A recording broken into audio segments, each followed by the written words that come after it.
회개할 기회라는 말씀의 제목을 가지고 주의 말씀을 전할까 합니다.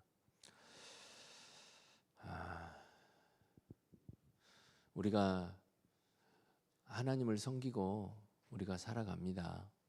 믿음을 갖고 늘 순종하며 살려고도 합니다. 그런데 우리가 항상 우리는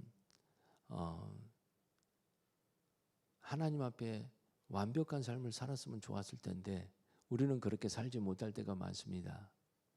잘한다고 하면서도 잘못할 때도 있고요. 또 알고도 죄를 짓기도 하고요. 모르고도 죄를 짓기도 합니다. 그런데 그때그때마다 우리에게 꼭 해결해야 될 것들이 있습니다. 그것은 바로 회개할 수 있는 기회가 있으면 그때그때 회개해서 주님과 관계를 회복하는 그런 귀하고 복된 시간 되시기를 주 이름으로 축원합니다. 여러분, 천국 가는 사람은 어떤 사람이 간다고요? 회개한 사람이 간다고요. 하나님과 동행한 사람은 어떤 사람이 간다고요? 회개한 사람이 간다고요. 회개한 사람이 동행한다라는 거예요. 은혜를 입은 사람이 어떤 사람이 은혜를 입는다고요? 회개한 사람이 은혜를 입는다라는 거예요. 왜 우리 회개를 이렇게 강조할까요? 그건 다름이 아닙니다. 인간의 연약함 때문에 그래요. 우리는 항상 부족함과 연약함 때문에 하나님 앞에 늘 부끄러운 모습이 많습니다. 그래서 하나님 앞에 회개하는 그런 시간들은 가장 복된 시간입니다. 그런데 우리에게는 힘든 시간이죠. 내 잘못을 주님 앞에 내어놓고 주의 은혜를 구해야 되고 그런데 여러분, 우리가 그 회개를 통해서 하나님과 만나기만 하면 우리는 얼마나 그 시간들이 좋고 복된 시간이라는 거예요. 하나님과 함께하는 시간이라면 뭘 못하겠냐는 거예요. 자, 오늘도 역시 사울 얘기입니다. 참 사울은요, 하나님의 은혜를 많이 입은 사람이에요. 무엇보다도 그가 왕이 될 수 있는 형편도 아니었는데 주님께서 그 영혼을 이스라엘 백성들을 욕으로 인해서 그를 불러다 놓고 왕으로 삼았습니다. 그는 가장 작은 지파였고 그리고 작은 자라고 스스로 고백했던 그런 사람이 왕으로 주님께서 세웠다라는 거예요. 자, 그렇게 세우고 그리고 정식적으로 모든 백성들에게 그 암몬 사람들을 물리침으로써요, 내가 왕이다라는 것을 만 백성에게 이렇게 선포하는 그런 시간들이 되었고, 또 백성들도 또 그렇게 인정을 했다라는 거예요. 그러니까 이제 그렇게 모든 것이 인정되고 그러니까 어떻게 하겠어요? 사울은 자신감이 붙기 시작한 거예요. 왜 그랬을까요? 백성들이 자기를 따르기 때문에 그랬다라는 거예요. 그러니까 자기들은 사울은 백성들만 따르기만 하면 모든 것을 할 수 있다라고 생각했다라는 거예요. 그래서 오늘 아주 기가 막힌 일을 단행합니다. 사울이 왕이 될 때 40세라. 그가 이스라엘을 다스린 지 2년에 2절 보니까 이스라엘 사람 3,000명을 택하여 그 중에 2,000명은 자기와 함께 믹마스 베델산에 있게 하고 1,000명은 요나단과 함께 베냐민 기브아에 있게 하고 남은 백성은 각기 장막으로 보내니라 그래요. 이스라엘이 암몬과 싸울 때 몇 명이었어요? 11장 8절에 보니까 군대가요 11지파에서 30만 명, 그 다음에 유다 지파에서 3만 명, 그래서 33만 명이었어요. 그러니까 생각만 해도 엄청난 군대 숫자죠. 옛날에는 군대의 힘이라는 것은요 사람 숫자였어요. 전략도 있겠지만 사람 숫자로 밀어붙이면요 강력했어요. 그런데 이제 3,000명만 남겨요. 자기가 궁궐을 유지할 2,000명을 자기한테 놓고 1,000명은 요나단한테 맡기는 것을 볼 수 있습니다. 그런데 이렇게 보낸 것은 굉장히 자신만만한 모습으로 나온다라는 거예요. 왜 그래요? 이스라엘 백성들도 그렇지만 자기 자신도 이래요. 백성들은 언제든지 부르면 모을 수 있다라고 생각한 거예요. 그리고 숫자가 많게 되고 하면은 분명히 싸움에 나가면 이길 수 있다라고 생각했던 것입니다. 그래서 3천 몇 명 남겨놓고 다 돌려보내는 것을 볼 수가 있습니다. 자, 그런데 사건이 일어나기 시작하죠. 3절 보니까 요르단이 가이바에 있는 블레셋 사람이 수비대를 침해해 블레셋 사람들이 이를 들은지라 사울이 온 땅에 나팔을 불어 이르되 히브리 사람들은 들으라 하니 그래요. 그러니까 이게요. 요나단이 이제 1,000명을 줬잖아요. 게바에 있는 블레셋 사람이 수비대입니다. 이 수비대가 어떤 곳인가 아니요. 이 블레셋 사람들이 원래 그거는 이스라엘 땅이었는데 자기들이 경계를 두면 여기는 블레셋 땅이야라고 그렇게 해서 블레셋 사람들을 파송했다라는 거예요. 그리고 그 파송한 대로 그렇게 왔는데 그런 거예요. 이거 우리 땅인데 그러면서 요나단이 그 수비대를 친 거예요. 큰 전쟁에서 이긴 것도 아니고 수비대를 친 것입니다. 그러니까 블레셋 사람들이 이를 들었다라는 거예요. 이게 들었으니까 어떻게 하겠어요? 이 사람들이 가만히 있겠어요? 이거 한 번 밀리게 되면 계속 밀려. 그래가지고요. 블레셋 사람들이 전쟁을 준비하고 오는 것을 볼 수 있어요. 그 전쟁 준비가 어느 정도인가 아니요. 자, 5절 보니까 그래요. 블레셋 사람들이 이스라엘과 싸우려고 모였는데 병거가 3만이요 마병이 6천이요 백성은 해변에 모래같이 많더라. 그들이 베다온의 동쪽 민막스의 진을 치매 그래요. 베다온 동쪽 민막스의 진을 쳤어요. 그리고 그러니까 이건 여기서 보게 되면요. 5절에 보게 되면 마병이 6천이라는 거예요. 마병. 병거가 3만이요. 그러니까 탱크나 그다음에 또 말 타고 있는 사람들. 이 사람들이 3만 6천 명이라니까요. 이거 얼마나 지금 강력한 군대냐라는 거예요. 강력한 군대. 그리고 백성들은 해변이 모래알처럼 많다라는 거예요. 이제 이스라엘은 지금 굉장히 어렵고 힘든 시기에 들어왔어요. 이런 상황에 직면하니까 사울도 그냥 있을 수가 없죠. 이렇게 치고 나니까 블레셋 사람들이 올 거라는 것을 얘기하고 4절 보니까 그래요. 3절 보니까 나팔을 불어 히브리 사람들을 부른 것을 볼 수 있어요. 4절 보니까 사울이 블레셋 사람들의 수비대를 친 것과 이스라엘이 블레셋 사람들의 미움을 받아 받게 되었다함을 듣고 그 백성이 길갈로 모여 사울을 따르니라 그래요. 그러니까 이런 거예요. 더 이상 이제 백성들은요. 누구예요? 왕에 의해서 모여 그러면 모이고 그 다음에 흩어져 그러면 흩어지고 그런 상황이 되어버렸다는 것입니다. 그러니까 그런 상황이 되니까 어떻게 하겠어요? 이 사람들은 다 목축업과 농사를 짓는 사람이에요. 먹고 사는 일이 힘들겠어요? 안 힘들겠어요?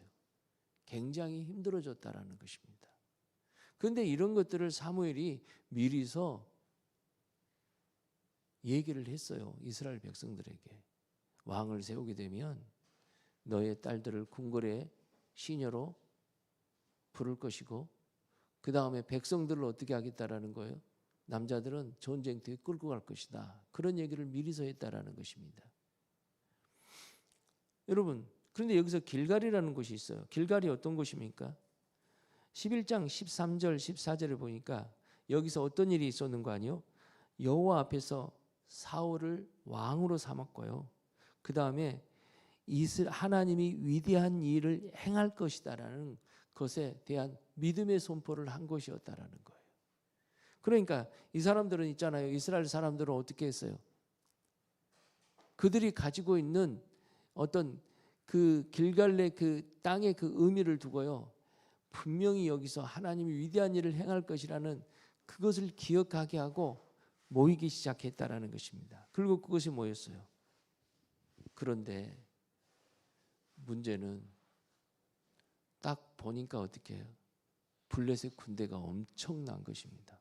도저히 거기서 싸워서 이길 수 있는 상황이 아닌 거예요. 사람 숫자도 그렇고요. 그래서 6절에 보니까요. 굉장히 이스라엘 백성들이 두려워합니다. 이스라엘 사람들이 위급함을 보고 절박하여 굴과 수풀과 바위틈과 은밀한 곳에 웅덩이에 숨었으며 그래요. 이것은 무슨 얘기입니까? 인간적인 모습이라는 것입니다. 이전의 모습은요, 사람 숫자가 아니었어요. 전쟁에서 이거 사람 군대 숫자가 아니야. 군대 숫자가 많고 적음이 아니었다라는 거예요. 거기에 하나님의 뜻과 하나님의 의지가 있는가, 그게 중요했다라는 것입니다. 그런데 여기서 보니까 이스라엘 백성들이요, 군대 수를 보고요, 아예 그냥 완전히 쫄아버렸어요. 그래서 어디로요? 여기저기서 막 숨어버리는 것을 볼 수가 있다라는 거예요. 그러면서 7절을 보니까 뭐합니까? 엄청나게 두려워. 어떤 히브리 사람들은 요단을 건너 각각 길르앗 땅으로 가되 사울은 아직 길갈에 있고 그를 따르는 모든 백성은 떨더라 그래요.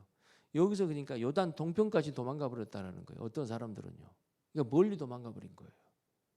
그리고 모든 이스라엘 백성들은요, 두려워서 떨고 있다라는 거예요. 발발발 떨고 있다라는 거예요. 어떤 모습입니까? 전혀 하나님에 대한 인식이 없어요. 하나님께서 역사하신다는 그런 믿음도 없어요. 하나님이 전혀 보이지 않는 모습이라는 것입니다. 전혀 보이지 않는 모습. 그런 모습을 보고 사울이 할 수 있는 것이 뭐겠을까요? 7절에 보니까 번제를 드리려고 하는 거예요. 8절 보니까, 자, 사울은 사무엘이 정한 기한대로 이레 동안 기다렸으나 사무엘이 길갈로 오지 아니하며 백성이 사울에게서 흩어지니라.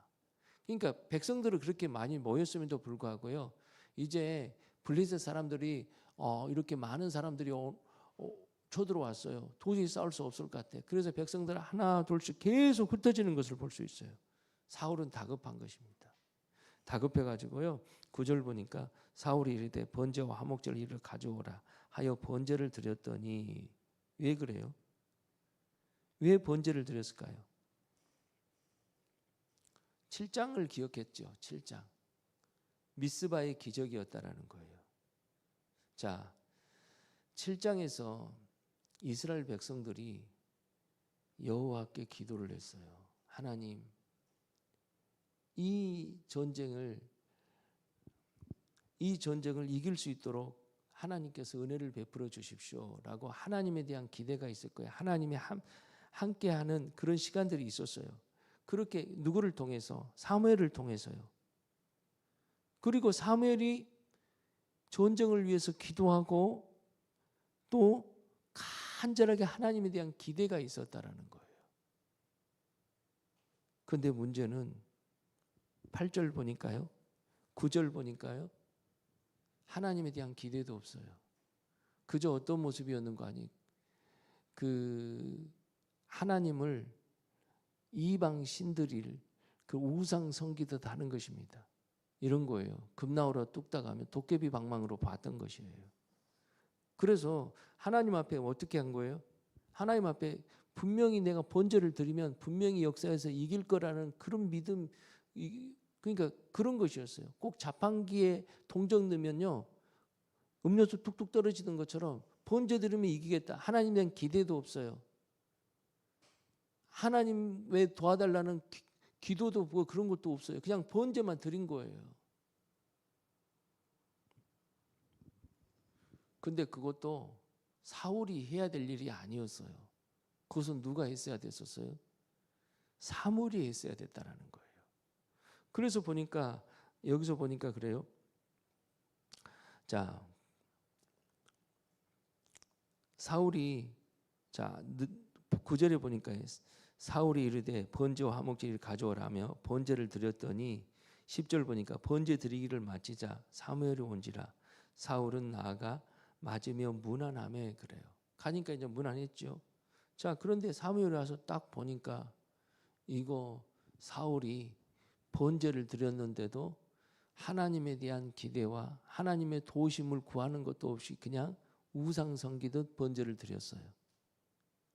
그런 상태에서 사울이 드리고 사무엘을 기다려야 되는데 기다리지도 않았어요. 그러다 보니까 어떤 일이 있어요? 물어보는 것입니다. 10절에 보니까 그래요. 사무엘이 이르되 왕이 행하신 것은 무엇이니까? 그렇게 물어봐요.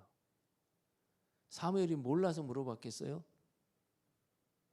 사무엘이 몰라서 물어봤겠냐고. 알았죠. 번제 드리는 걸 왜 번제 드리니까 구름이 올라갔고요. 냄새도 났고요. 다 알았어요. 근데 그걸 물어본 이유가 뭘까요? 사울에게 회개할 기회를 줬다라는 것입니다. 회개할 기회를 줬어. 하나님은 어떤 것 우리가 잘못하게 되면 하나님은요 즉각 막 심판하고 그러지 않습니다. 대부분 회개할 기회를 줘요. 회개할 기회, 돌이킬 기회를 준다라는 거예요. 그러면은 그때 기회를 잘 살려야 되는 것이었어요. 근데 잘못 살려버려요. 그건 뭐가 똑같아요? 아담과 하와도 그렇지만 누구예요? 아벨과 가인도 그렇잖아요. 하나님 앞에 번제를 드렸잖아요. 아벨은 동물로, 가인은 곡식으로 드렸잖아요. 그런데 아벨의 제사는 받고 그 다음에 가인의 제사는 받지 않았어요. 열받아가지고 가인이요 하나님에 대한 분노 때문에 하나님 사랑하는 아벨을 돌로 쳐 죽입니다. 그런데 그렇게 돌로 쳐 죽였을 때 어떤 일이 있어요? 주님이 내 아우가 어디 있느냐 그렇게 물어본 거예요. 하나님 몰라서 물어봤겠냐라는 거예요. 아니요. 하나님 다 알고 있었어요. 근데 그렇게 물어보면 회개할 기회를 줘요. 내가 분노나서 성질나서 하나님 죽여버렸습니다. 용서하십시오. 죽을 줄 몰랐어요. 그러면서 이제 그렇게 회개할 기회를 좀 붙잡아야 되는데 그러지 않아요. 내가 아벨을 무슨 찾는 자니까? 지키는 자니까? 그렇게 했잖아요. 내가 무슨 동생을 지키는 자니까? 그러면서 막 분노하고 성질나면 하나님 앞에 막 눈 부릅뜨고 대드는 것을 볼 수 있어요. 그래서 가인은 결국은 하나님의 은혜에 떠나서 어떻게 해요? 유리방황한 자가 되어버렸어요. 그리고 세상의 모든 문화가 그 가인의 후손을 통해서 들어오는 것을 육신의 어떤 그 즐기는 그런 모든 문화가 가인의 후손을 통해서 이렇게 들어오는 것을 볼 수가 있다라는 거예요. 오늘 본문에서도 역시 마찬가지입니다. 자, 사무엘이 그렇게 해요. 야, 보십시오. 여기서 보게 되면 행하신 것이 무엇이니까 하니 사울이 이르되 백성은 내게서 흩어지고 당신은 정한 날에 오지 아니하고 블레셋 사람들은 민막스에 모였음을 내가 보았으므로 그래요. 그러니까 사울에게 있어서는 철저히 하나님 보지 않아요. 뭐만 봐요? 군대 규모 보고요. 자기 형편 보고요. 그런 것만 봐요.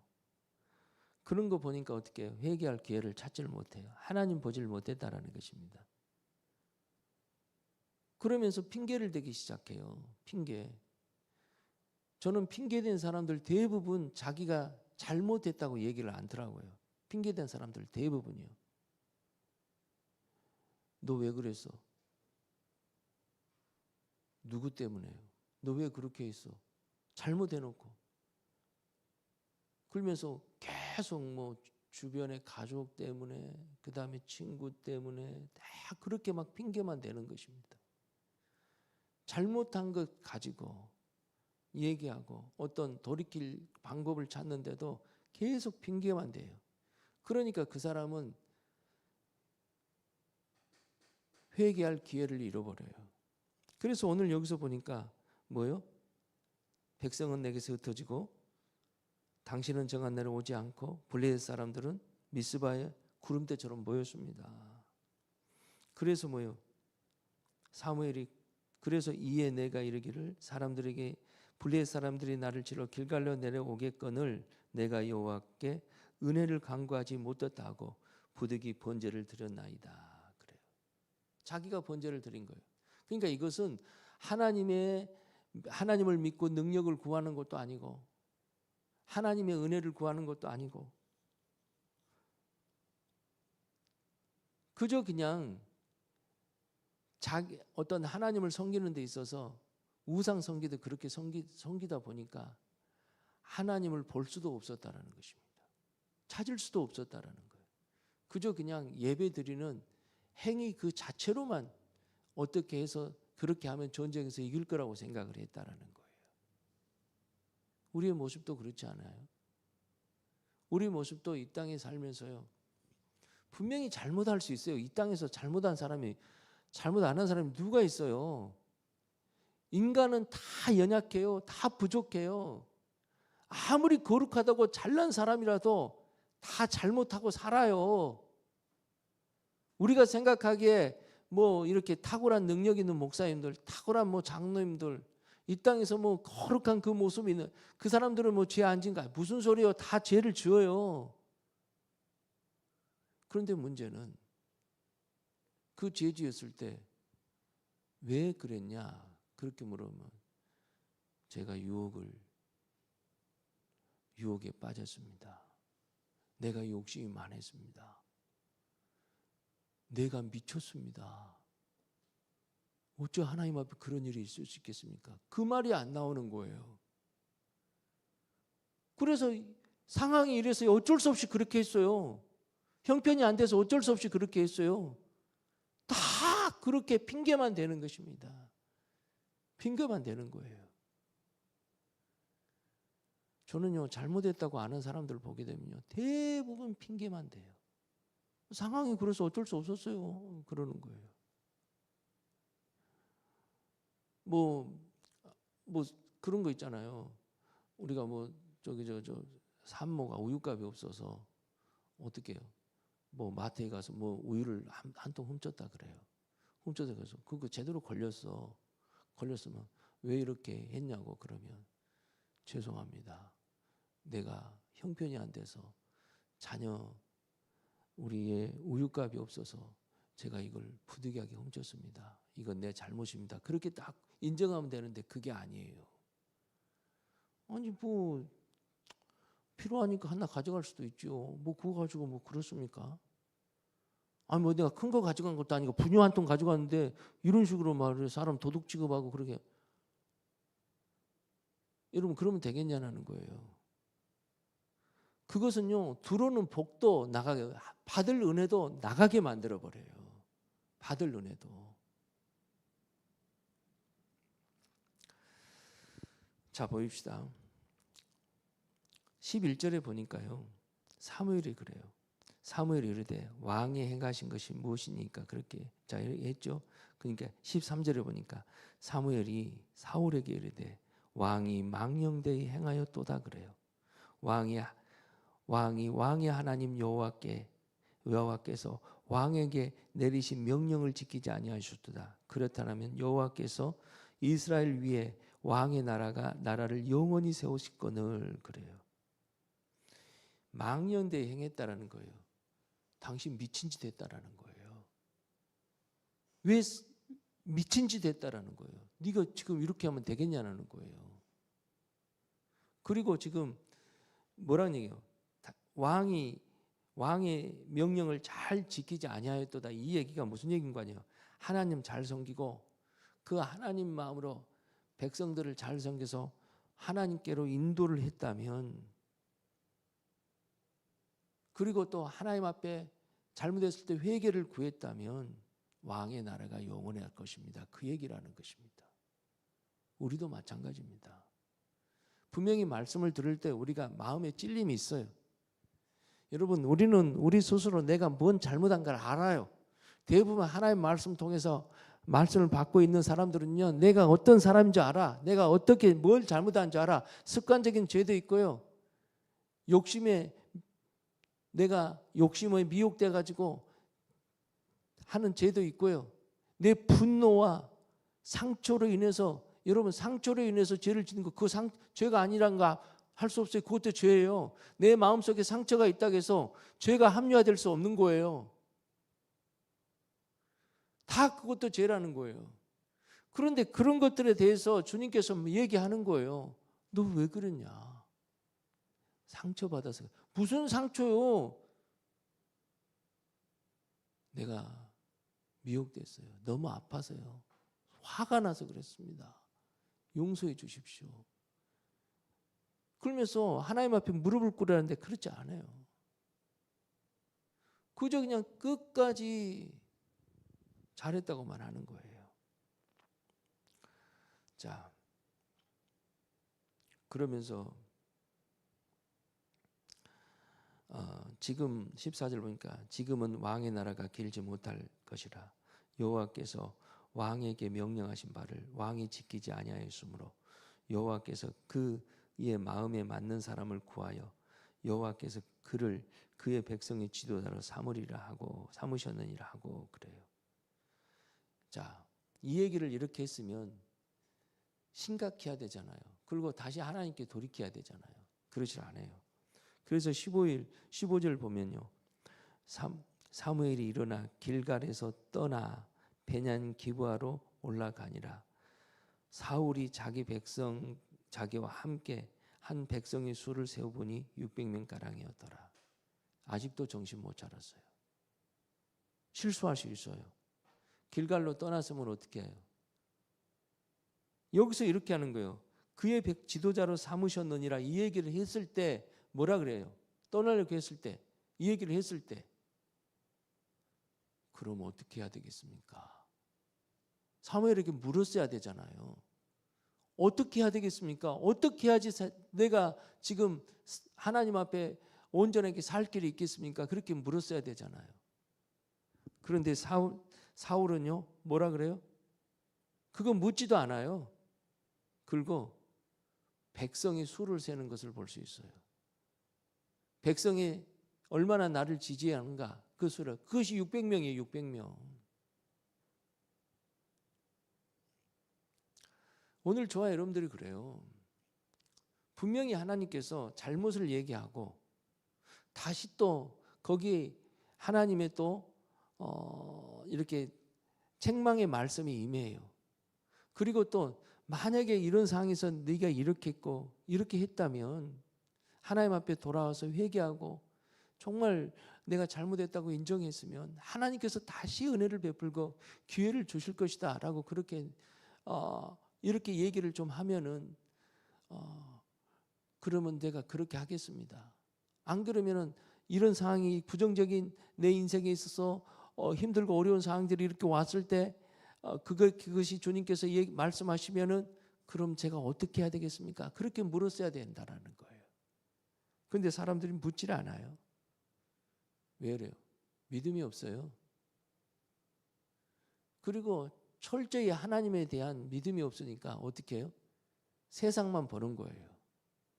세상만 보고 세상에서 어떻게 쓰는지 이 세상의 어떤 그 자기가 가지고 있는 남아있는 자기 가지고 있는 힘을 가지고 그 상황을 돌파해 보려고 그래요. 회개가 쉽지. 안 그래요, 목사님? 회개가 쉽지. 왜 그런가요? 하나님의 역사는 이스라엘을 구원하기를 원하시고요. 한 영혼이 죄로 인해서 멸망받고 고통당하기를 원하실까요? 안 그래요. 훈련 받기 위해서 하나님께서 광야로 보내서 어려운 상황에 직면하기도 하지만 죄로 인해서는 회개하고 돌이키고 주님의 평안과 안식 속에 살기를 원하는 거예요. 그러면 우리는 뭘 해야 되는 것입니다. 내가 지금 잘못한 것이 있다면 분명히 알아요. 저와 여러분들은 뭘 잘못한지. 그것이 양심의 가책이 있고요. 이거 사람들한테 들키면 안 되는 그런 일들이 있다면 하나님 앞에 나와서 하나님 제가 잘못했습니다. 주님 용서해 주십시오. 주의 은혜가 없으면 내가 살지 못합니다. 라는 거예요. 아직도 정신 못 차린 사울은요. 이렇게 세상에 자기 지지 세력만 보고 군대 수나 세우고 그렇게 있는 것을 볼 수가 있다는 것입니다. 우리는 하나님을 어떻게 믿고 있습니까? 그저 그냥 우상단처럼 이렇게 자판기에서 내가 예배 드리면 나에게 큰 축복해 줄 거야. 어려움도 잘 극복할 거야. 그렇게 생각하고 있습니까? 그게 아니라는 거예요. 철저히 뭐겠습니까? 하나님께서 회개할 기회를 주면 우리는 회개해야 될 줄 믿습니다. 진심으로 마음속에 내 마음속에 하나님을 믿지 못했던 것들 주님 앞에 구하라는 거예요. 있는 그대로요. 있는 그대로 구하라는 것입니다. 주님께서는 분명히 그 기도를 들으시고 우리를 용서하시고 다시 은혜가 임할 줄 믿습니다. 우리는 사울의 이 모습을 통해서 우리의 모습을 볼 줄 알아야 돼요. 왜냐하면 사울의 모습이 곧 우리의 모습이거든요. 우리의 모습이에요. 기도하겠습니다.